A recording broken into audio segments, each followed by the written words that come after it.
Assalamualaikum warahmatullahi wabarakatuh. Perkenalkan, kami dari kelompok 1 yang beranggotakan yaitu Fauzan Yulian, Ramdhani Oktavian, Yusuf Khairunisa, Fitri Dwi Oktaviana, Devi Nur Endah Komalasari, dan di belakang kamera yaitu Noval Andriantama. Di sini kami akan mewawancarai narasumber yaitu Syarif Hidayat, pemenang juara 1 kompetisi SFS 2N dalam bidang tari kreasi. Lanjut aja ke videonya.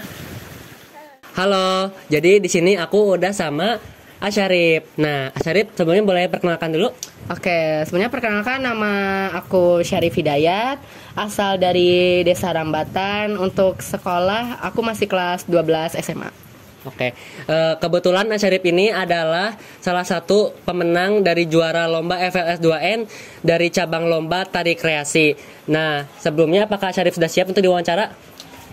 Sangat siap. Oke, sebelumnya kan Asyarif di FLS 2N ini mengikuti cabang lomba yaitu tari kreasi. Nah, sepengetahuannya Asyarif, apa sih yang dimaksud dengan tari kreasi? Oke, tari kreasi ya.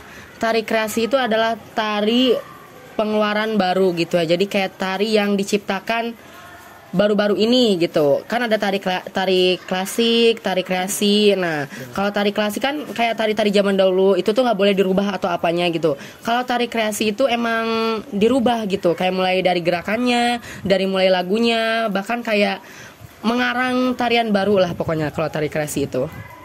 Ya, sudah. Oke. Selanjutnya, apa tema khusus yang ingin Asyarif sampaikan melalui tarian tersebut? Tema ya.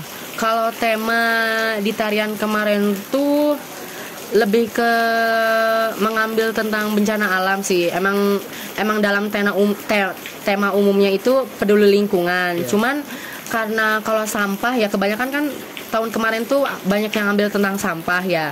Nah, kalau tentang sampah tuh emang udah banyak, udah populer gitu. Akhirnya Ibu Guru El Nevi itu menginspirasi tentang tarian bencana alam yaitu longsor. Kenapa longsor? Karena di daerah kita ya, di daerah Ciniru ya.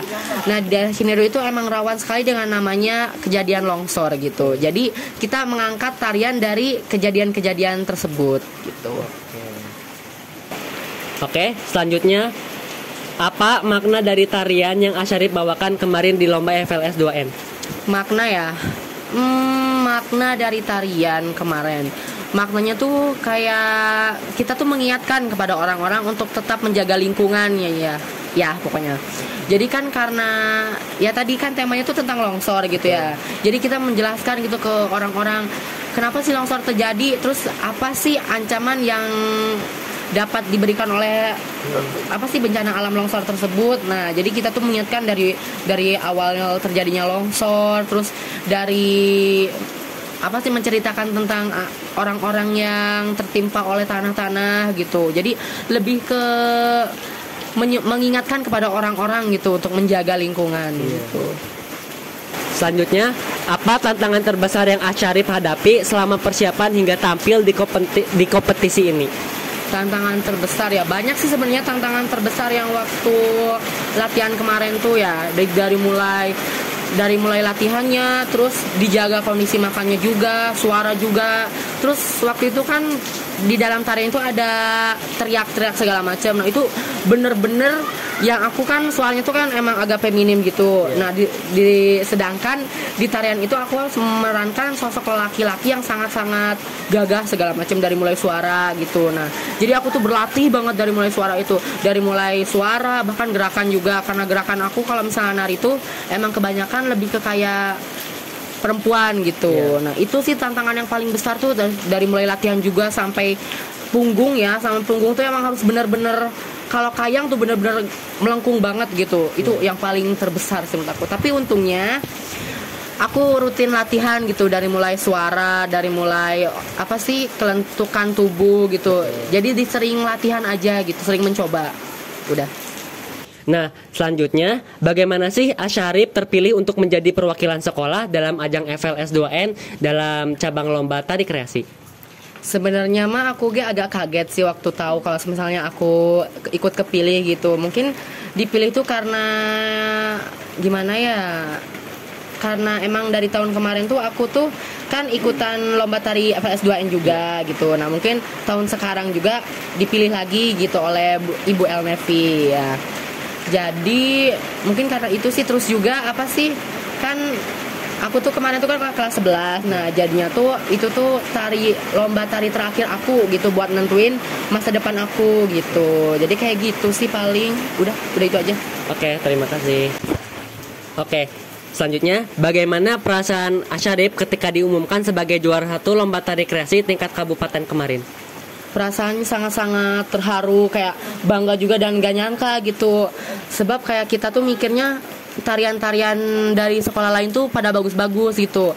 Palingan juga kalau aku pribadi tuh lebih kemikir paling masuknya cuma 3 besar doang, gak sampai juara 1 gitu. Tapi Tuhan berkehendak lain dan memberikan apa sih pencapaian terbaik buat aku gitu ya, dan dapat juara 1 akhirnya itu sangat-sangat membuat bahagia, terharu, pokoknya campurlah segala macem gitu. Bener-bener sampai rumah tuh aku kayak gak nyangka gitu, ini beneran aku juara 1, terus aku beneran bakal mewakili Kabupaten Kuningan gitu. Aku sangat-sangat terharu lah pokoknya.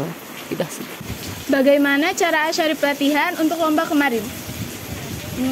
Untuk latihan ya, sebenarnya emang latihan kemarin tuh adalah latihan yang paling kerasa banget daripada latihan tari yang lainnya gitu ya. Karena latihan kemarin tuh dari mulai apa sih, kelenturan tubuh, terus dari mulai pernapasan itu tuh dilatih semuanya gitu. Jadi kalau mau nari tuh emang paling penting sih emang latihan tubuh, latihan olah tubuh, terus latihan pernapasan juga sih paling. Udah sih paling itu doang untuk latihan mah. Apakah Asyarif ada tips atau saran untuk para penari muda yang mengikuti jejak Asyarif dalam meraih prestasi? Tips atau saran? Kalau tips sih paling lebih konsisten lagi buat latihan gitu ya. Terus kalau saran apa ya? Kalau saran tuh kalau dari aku mah lebih ke kayak pokoknya tuh jangan pantang menyerah gitu ya, yang namanya latihan tuh. Jangan mudah.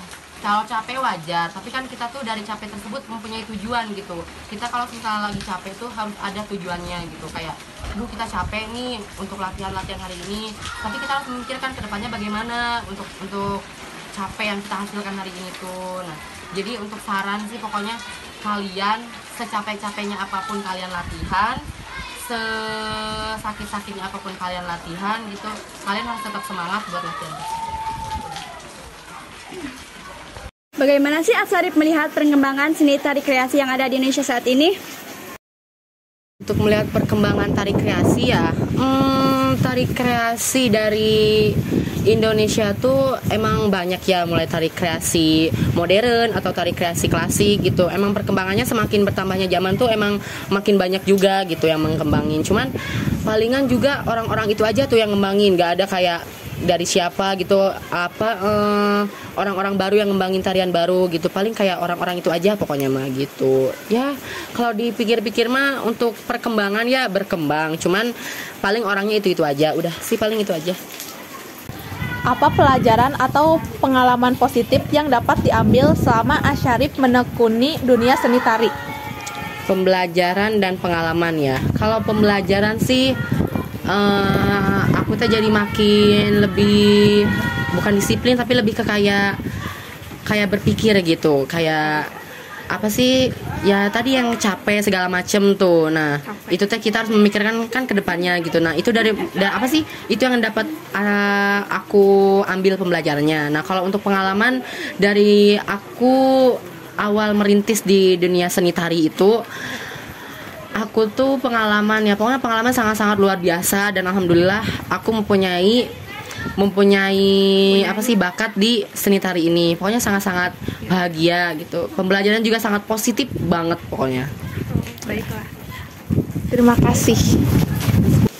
Itulah sedikit wawancara dari kami. Apabila ada kesalahan kata ataupun yang lainnya mohon dimaafkan. Ditutup. Wassalamualaikum warahmatullahi wabarakatuh.